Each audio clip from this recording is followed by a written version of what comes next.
Ginagawa Tayo mo. mga tol.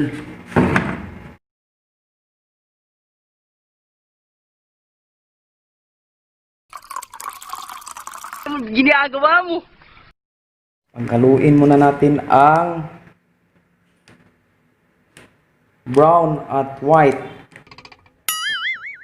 Yan na bro, wala tayong kutsara. Pang halo ito na lang.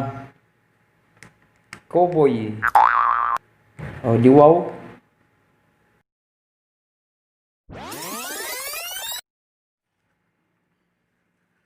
Kape muna tayo mga bro.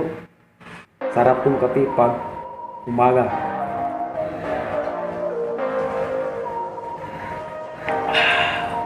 Oh, sarap. Guys, welcome back my channel.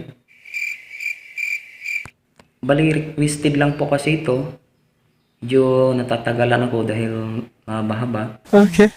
Ang gusto kasi niya mangyari is deep well ang source ng tubig niya. So, bumili siya ng deep well pump. Ito yung deep well pump niya.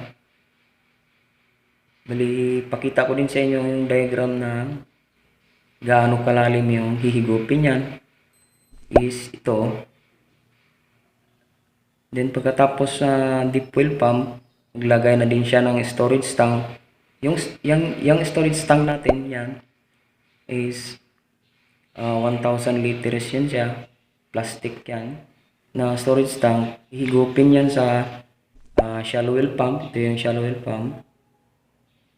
And then after shallow well pump, pupunta tayo sa bladder tank. Ito yung bladder tank natin.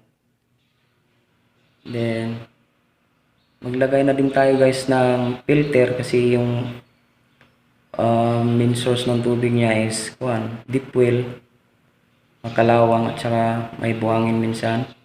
So isasala natin. Yan yung filter natin, 3 stages.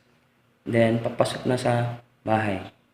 Saka maraming salamat sa inyong suporta, sa laging pagsubaybay ng aking mga videos.